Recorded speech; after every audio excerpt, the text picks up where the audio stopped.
আসসালামু আলাইকুম বন্ধুরা, ডাইরেক্ট পয়েন্টে চলে যাব। ভিডিওটা স্কিপ করবেন না। আমি শর্টকাটের ভিতরে 4টা 5টা টিপস বলবো, যেগুলো টিপস এখন আর ব্যবহার করা যাবে না। আগের দিনে কিন্তু এইগুলো টিপস ব্যবহার করতাম বা করতো। তার মাঝখান থেকে একটা উদাহরণ দেবো বন্ধুরা। এই উদাহরণটাই যদি ভালো লাগে তাহলে ভিডিওতে একটা লাইক দিন। আপনি যদি আমার চ্যানেলের নতুন দর্শক, তাহলে চ্যানেলটিকে সাবস্ক্রাইব করে এই ধরনের টিপস পেতে পাশে থাকা বেল আইকন প্রেস করে অল নোটিফিকেশন অন করে রাখেন, যাতে করে পরবর্তী ভিডিওর নোটিফিকেশন আপনি পান। ঠিক আছে বন্ধুরা, তাহলে উদাহরণটা কি? আপনি যদি এখন বলেন যে আমি কোনো কাজ খুঁজে পাইছি না, আমি কি করবো রে? আপনি আমার ফ্রেন্ড, আপনাকে আমি বললাম তুই একটা দোকান দে, তাহলে আপনি বলবেন কি দোকান দিব? আমি যদি বলি যে তুই একটা পিসির দোকান দে, এখন পিসির দোকান চলবে বন্ধুরা। আগের দিনে কিন্তু পিসির দোকান চলতো। পিসির দোকান কিভাবে চলতো? মানুষ লাইন ধরে থাকতো ফোন করার জন্য। 2 টাকা নিত 1 মিনিটের একটা করলে, 10 মিনিট কথা বলে 20 টাকাটা ইনকাম হইতো। কিন্তু এখন তো আপনি পিসির দোকান দেন, কেউ ফোন করতে যাইবে, সারা দিন বসে থাকবেন, 24 ঘন্টা দোকান খুলে থাকবেন, 1 টাকা বেচা কিনে হবে না। কেননা সবার হাতে মোবাইল হয়ে গেছে, সবাই আর ইচ্ছাকৃত ভাবে ফোন করে, যখন তখন যাকে ইচ্ছা তাকেই ফোন করে দেয়। এখন আর পিসির দরকার নাই। তাহলে আগের দিনের মডেলের যদি টিপস বা আগের দিনের মডেলের যদি কোনো কাজ আপনি এখন ব্যবহার করতে চান, এখন ফলো করতে চান, কাজ হবে হবে না। সেই জন্যই ইউটিউবে অ্যালগরিদম একটা সমীক্ষায় পাওয়া গেছে 365 দিনের ভিতরে 200 বার চেঞ্জ হয়ে থাকে। 200 বার যখন চেঞ্জ হয়ে থাকবো, তাহলে আগে যেগুলা টিপস ফলো করতাম, আগে যেগুলা কথা ছিল, সেগুলো যদি এখন ফলো করেন তাহলে আর কোনো কাজ হবে না। কেননা ইউটিউব অ্যালগরিদম সিস্টেম চেঞ্জ হয়ে গেছে। তার মাঝখান থেকে আপনি একটা চ্যানেল করবেন ভাবছেন 2024 সালে, এখন আর 2টা চ্যানেল করার প্রয়োজন নাই যে একটা শর্ট দিব একটা লং দিব। আপনি একটা চ্যানেল করে নেন, এক চ্যানেলের মাঝখানে আপনি 2টা ভিডিও আপলোড করে দেন, লং ও শর্ট। আপনি লং দেখতেছে, আপনি কোনো দর্শক আপনার লং ভিডিও দেখতেছে, আপনার চ্যানেল যদি সাবস্ক্রাইব করুক চাহে না করুক, সেই দর্শকটা যদি আপনার ভিডিও দেখে, যদি ইন্টারেস্ট থাকে আপনার ভিডিও, তাহলে আপনার লং ভিডিও দেখার সময় ইউটিউব অ্যালগরিদম দেখবেন আপনার শর্ট ভিডিও তাকে সাজেস্ট করবে। আপনার শর্ট ভিডিও দেখতেছে কোনো একটা দর্শক, আপনার ভিডিওতে তার ইন্টারেস্টেড আছে, কিন্তু শর্ট দেখতে দেখতেই দেখবেন তার সামনে আপনার লং ভিডিও সাজেস্ট করতেছে ইউটিউব অ্যালগরিদম। এই হচ্ছে পরিবর্তন বন্ধুরা। এখন আর 2টা চ্যানেলের প্রয়োজন নেই, একটা চ্যানেলেই আপনার কাফি। সবসময় আপনি এক চ্যানেলেই লং ও শর্ট একসাথে আপলোড করেছেন। এই হলো টিপস নাম্বার 1। এখন কথা বলবো টিপস নাম্বার 2। 1000 সাবস্ক্রাইবার ও 4000 ঘন্টা ওয়াচ টাইম, এর পাশে দৌড় দেওয়া যাবে না।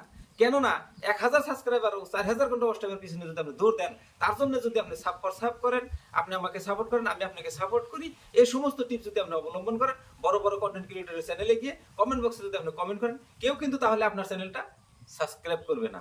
তাহলে আপনাকে ও সমস্ত কোনো টিপসই অবলম্বন করার প্রয়োজন নাই। এখন সেই সিস্টেম নাই। তারপর কি বলবো? 4000 ঘন্টা ওয়াচ টাইম। 4000 ঘন্টা ওয়াচ টাইমের জন্য যদি আপনি কোনো থার্ড পার্টি অ্যাপ্লিকেশন নেন, তার তো ইউটিউব অ্যালগরিদম চেঞ্জ হয়ে গেছে। কেননা এখন যদি আপনি 4000 ঘন্টা ওয়াচ টাইম আজকে ক্লিয়ার হলে, আপনি যদি কালকে যদি আপনি আবেদন করেন মনিটাইজেশনের জন্য, ইউটিউব অ্যালগরিদম 7 দিনের একটা প্রসেসিং নেয়। 7 দিনের প্রসেসিং নিতেই যদি আপনার ওয়াচ টাইম কমে আসে, তাহলে আপনার মনিটাইজেশন রিজেক্ট হয়ে যাবে। সেই জন্যই ও সমস্ত কিছুই করা যাবে না যে আপনি থার্ড পার্টি অ্যাপ্লিকেশনের থেকে বা কোনো ওয়েবসাইটের থেকে সাব করে ওয়াচ টাইম বা সাব করে সাবস্ক্রাইবার, এই ধরনের কোনো টিপস অবলম্বন করা যাবে না। আপনি ভিডিও দেন, আপনার ভিডিও ভালো লাগলে, দর্শকের ইন্টারেস্ট লাগলে আপনার চ্যানেল সাবস্ক্রাইব করবে। আর যদি আপনার ভিডিও ভালো হয়, তাহলে দর্শক ফুল টাইম দেখবে, আপনার ওয়াচ টাইম আপনি ইনক্লুড হতে থাকবে। আপনি যখনই ওয়াচ টাইম ক্লিয়ার হয়ে যাবে, সাবস্ক্রাইবার ক্লিয়ার হয়ে যাবে, তখনই আপনি মনিটাইজেশন আবেদন করে দেবেন। আপনার আবেদন নাকচ হবে না, রিজেক্ট হবে না, আপনার আবেদন গ্রহণযোগ্য হবে, এলাও হয়ে যাবে। তো যদি কোনো থার্ড পার্টি অ্যাপ্লিকেশনের থেকে ওয়াচ টাইম ও সাব করে যদি আমরা সাবস্ক্রাইবার যদি জ্ঞান করি, তাহলে আমাদের চ্যানেলে পেনাল্টি লাগতে পারে, স্ট্যাক চলে আসতে পারে। এখনকার সিস্টেম অনেক কিছু বদল হয়ে গেছে, সেজন্যই সেগুলো কিছু করা যাবে না। আপনি জেনারেলি হিসাবে ভিডিও দেন, আপনি ভিডিও বানান, দর্শকের ভালো লাগলে আপনার চ্যানেল সাবস্ক্রাইব করবে, ভিডিও ফুল ওয়াচ করবে, আপনার ওয়াচটা ইনক্লুড হতে থাকবে। বাস, এটাই হলো সত্যি কথা।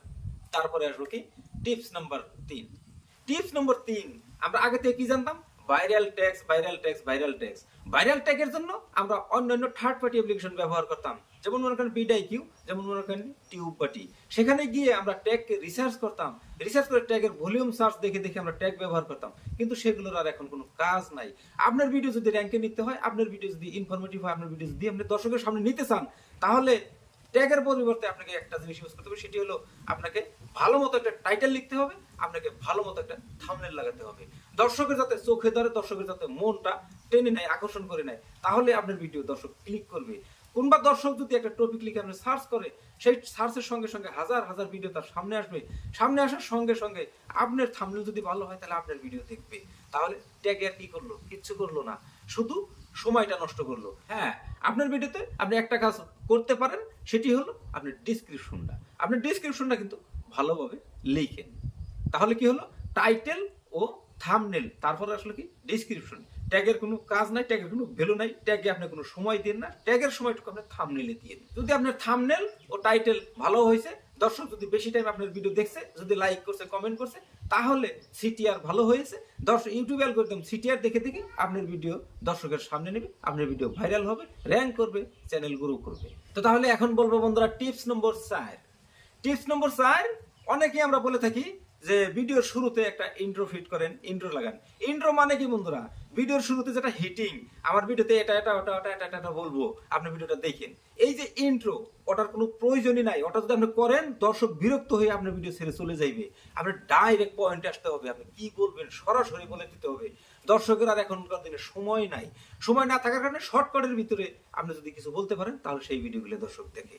সেজন্যই আপনি যদি 3-4-5 মিনিটের একটা ভিডিও বানান, সেখানে যদি আপনি 30 সেকেন্ড 40 সেকেন্ড যদি আপনি বকবক বকবক করেন যে আসসালামু আলাইকুম বন্ধুরা, এটা ওটা নানান কিছু, আমার ভিডিওতে লাইক করেন, কমেন্ট করেন, যে ভিডিওটা শেয়ার করেন, ভিডিওটা সাবস্ক্রাইব করে রাখেন, এই যে কথাগুলো আমরা বলি, এই কথাগুলোর কোনো দরকার নাই। সরাসরি আপনি যদি ভালো লাগে তাহলে আপনি চ্যানেল সাবস্ক্রাইব করে রাখবে, যদি ভিডিও ভালো লাগে তাহলে লাইক করবে, যদি দর্শককে আরো ভালো লাগে আপনার ভিডিও, তাহলে শেয়ার করে 10 জনকে দেখার সুযোগ করে দিবে। তাকে আর কিছু বলতে হবে না, সবই এখন বুঝে বন্ধুরা, আপনাকে বুঝাইতে হবে না, আমি আপনাকে বুঝাইতে হবে না, আপনিও বুঝেন বা আমিও বুঝি। কেউ কেউ বুঝ নিতেছে না, যার যার ইচ্ছা মতো কাজ করতেছে, ভালো লাগতেছে দেখতেছে, ভালো লাগতেছে লাইক করতেছে, ভালো লাগতেছে শেয়ার করতেছে। আপনাকে বলে দিতে হবে না, আপনি যদি বলে দেন, ওই যে যেটুকু সময় বললেন, ওইটুকু সময় দর্শক বিরক্ত হয়ে আপনার ভিডিও ছেড়ে চলে যাবে, যে এগুলো আমরা শুনবো না, এগুলো শোনার কোনো প্রয়োজন নাই। তুমি যে কথাটা টাইটেলে ও থাম্বনেলে লিখেছো, সেই কথাটা সরাসরি বলে দাও। এই হচ্ছে বন্ধুরা টিপস, যে আগের দিনের মতো ইন্ট্রো যদি ফিট করেন, যে প্রথমের 30 সেকেন্ডে এই কথা বলতে হবে, মাঝখানে এই কথা বলতে হবে, শেষে এই কথা বলতে হবে, ওই ধরনের কোনো সিস্টেম নেই। আপনি সরাসরি ডাইরেক্ট পয়েন্টের থেকে পয়েন্ট পর্যন্ত আপনি বলে দেন, আপনি ভিডিও র্যাঙ্ক করবে। টিপস নম্বর 5 যদি আমি বলতে যাই, তাহলে আমরা আগে কি বলতাম, যে আপনি ইউটিউব চ্যানেল করেন, তার পাশাপাশি আপনি স্পন্সরশিপ করেন। আপনি 500 সাবস্ক্রাইবার হলে আপনি স্পন্সরশিপ পাইবেন, বা 100 সাবস্ক্রাইবার হলে আপনি স্পন্সরশিপ পাইবেন। হ্যাঁ, আপনি স্পন্সরশিপ পাইবেন, সেখান থেকে আপনি টাকা ইনকাম করতে পারবেন। কিন্তু যদি আপনি চ্যানেলকে গ্রো করতে চান, তাহলে আপনাকে স্পন্সরশিপ করা যাবে না ছোট চ্যানেলে। কেননা আপনার যে না 2-4 জন সাবস্ক্রাইবার, তার নিকে যদি আপনি স্পন্সরশিপ করেন, 2-4 জন সাবস্ক্রাইবার কেন হয়েছে জানেন? তারা ভিডিও ভালো হয়েছে, আপনাকে ভালো লাগেছে। যদি আপনি এখানে স্পন্সরশিপ শুরু করেন, তাহলে তারা ইউটিউব টিপস দেখার জন্য আপনার চ্যানেলকে সাবস্ক্রাইব করে রেখেছে, কিন্তু টিপস বাদ দিয়ে যদি আপনি স্পন্সরশিপ শুরু করেন, অ্যাডভার্টাইজ শুরু করে দেন, তাহলে আপনার চ্যানেলকে আনসাবস্ক্রাইব করে তারা চলে যাবে। সেজন্য ছোট মোটো চ্যানেলে স্পন্সরশিপ করা যাবে না। আপনি সরাসরি ভিডিও বানান, ভিডিও বানান, ভিডিও বানান, শর্টকাটের ভিতরে ইউটিউব টিপস আপনি দিয়ে যান, কি করলে আপনি চ্যানেল গ্রো করবে, কি করলে ভিডিও র্যাঙ্ক করবে, এই সমস্ত কথা যদি আপনি শর্টকাটের ভিতরে বলতে পারেন, তাহলে আপনার ভিডিওতে, আপনার চ্যানেলে দর্শক আসবে, ভিউ আসবে, সাবস্ক্রাইবার আসবে। আপনি স্পন্সরশিপের লোভে পড়ে যদি আপনি টাকা ইনকামের পথে যান, তাহলে যে কয়জন সাবস্ক্রাইবার আছে তারা আর ভিডিও দেখবে না। আপনার ভিডিও এঙ্গেজমেন্ট শুধু ড্রপ হতে আপনার শেষ পেশ আপনার চ্যানেলটাই ডেড হয়ে যাওয়ার সম্ভাবনা থাকে। আপনাকে স্পন্সরশিপ করতেই হয়, তাহলে আপনাকে একটা কাজ করতে হবে, আপনার চ্যানেলটাকে কিছু একটু বড় করতে হবে। আপনার কয়জন দর্শক আপনার চ্যানেলে আনতে হবে, কয়জন সাবস্ক্রাইবার আপনার বানাইতে হবে, একটুকা বড় হতে হবে, তারপর আপনি স্পন্সরশিপ করেন। আপনার যে কয়জন সাবস্ক্রাইবার হবে, মানে মনে করেন 1 লাখ সাবস্ক্রাইবার আছে, আপনার ভিডিওর নোটিফিকেশন 1 লাখ সাবস্ক্রাইবারের কাছে যাওয়ার সঙ্গে সঙ্গে 50,000 নয় দেখলোই না, বাকি তো 50,000 দেখলো, তবুও তো আপনার 50,000 ভিউজ হলো। তো এই হচ্ছে কথা বন্ধুরা, ছোট মোটো চ্যানেলে আমরা লোভে পড়ে যদি আমরা স্পন্সরশিপ করি, তাহলে কিছু টাকাই আমরা ইনকাম করতে পারবো, চ্যানেল কে আর বানাইতে পারবো না। এমন করতে করতে চ্যানেলে রিচ ডাউন হয়ে চ্যানেল একটা সময় ডেড হয়ে যাবে, তখন আর আমাদের ইউটিউব করার স্বপ্ন ভেঙে যাবে, চুরমার হয়ে যাবে, ইউটিউব আর করা হবে না। তো সেই জন্যই আমাদের স্পন্সরশিপ করা যাবে না। তো এখন বলবো বন্ধুরা টিপস নাম্বার 6। টিপস নাম্বার 6 কি আছে বন্ধুরা, আপনার ভিডিও যেমন সেমনই হোক না কেন, আপনি মোবাইল দিয়ে ভিডিও করেন, আপনি ল্যাপটপ দিয়ে ভিডিও করেন, আপনি ক্যামেরা দিয়ে ভিডিও করেন, আপনি বাইরে ভিডিও করেন, আপনি ভিতরে ভিডিও করেন, আপনি ব্লগ ভিডিও করেন, যে কোনো ভিডিও করেন বন্ধুরা, কিন্তু ভিডিওর কি হতে হবে, দর্শকের স্যাটিসফ্যাকশন আসতে হবে। দর্শক যেখানে স্যাটিসফ্যাকশন আছে, দর্শক যেখানে লাইক করেছে, দর্শক যেখানে কমেন্ট করেছে, দর্শক যে ভিডিওতে শেয়ার করেছে, দর্শক যেখানে এভারেজ ভিউ ডিউরেশন বেশি দিয়েছে, সেই ভিডিও র্যাঙ্ক করবে, তাছাড়া ভিডিও র্যাঙ্ক করবে না।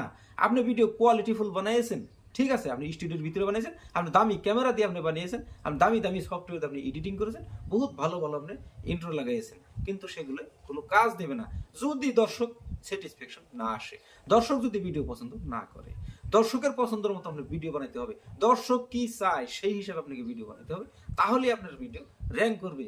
যখন নাকি অ্যাভারেজ ভিউ ডিউরেশন বেশি হবে তখন ইউটিউব অ্যালগরিদম আপনার ভিডিও দর্শকের কাছে পৌঁছে দিবে, দর্শক দেখবে, তখনই আপনি ভাইরাল হবেন আর আপনার চ্যানেল র্যাঙ্ক করবে, ভিডিও গ্রো করবে। তো ঠিক আছে বন্ধুরা, যে 6টা কথা আজকের ভিডিওতে আলোচনা করা হলো, এই 6টা কথার ভিতরে কোন কথাটা আপনার জন্য খুব ইনফরমেটিভ মনে হয়েছে আপনি কমেন্ট করে নিশ্চয়ই জানাইন। তো ঠিক আছে, আর কি বেশি কথা বলবো না। এই 6টা টিপস আমাদের ব্যবহার করা যাবে না। এই 6টা টিপস এখন ওল্ড টিপস হয়ে গেছে, ডেড টিপস হয়ে গেছে। এগুলো টিপস আমরা যদি আমাদের ভিডিওতে ব্যবহার করি শুধু শুধু সময় নষ্ট হবে, দর্শকের মন নষ্ট হবে, চ্যানেল গ্রো করবে না, ভিডিও র্যাঙ্ক করবে না। তাহলে আমাদের চ্যানেল যেখানে আছে সেখানেই থাকবে, এঙ্গেজমেন্ট কম হতে হতে আমাদের চ্যানেলটা একটা সময় ডেড হয়ে যাবে, ইউটিউব করার স্বপ্ন আর কখনোই পূরণ হবে না। সেজন্য এইগুলো টিপস আমাদের আর ব্যবহার করা যাবে না। এখন থেকে শুধু দর্শককে ইন্টারেস্ট দিয়ে শর্টকাটের ভিতরে ভালো ভালো ইনফরমেটিভ ভিডিও বানাইতে হবে। তো বন্ধুরা ঠিক আছে, আজকের মতো ভিডিও পর্যন্তই। যদি ভালো লেগেছে তাহলে অবশ্যই একটা লাইক দিন। আপনি যদি আমার চ্যানেলে নতুন দর্শক, সাবস্ক্রাইব করে আমার সাথে থাকেন। ঠিক আছে, দেখা হবে পরে আরো নতুন অন্য কোনো ভালো ভিডিওতে। ততক্ষণ পর্যন্ত আপনি সুস্থ থাকবেন, নিজের খেয়াল রাখবেন। আসসালামু আলাইকুম।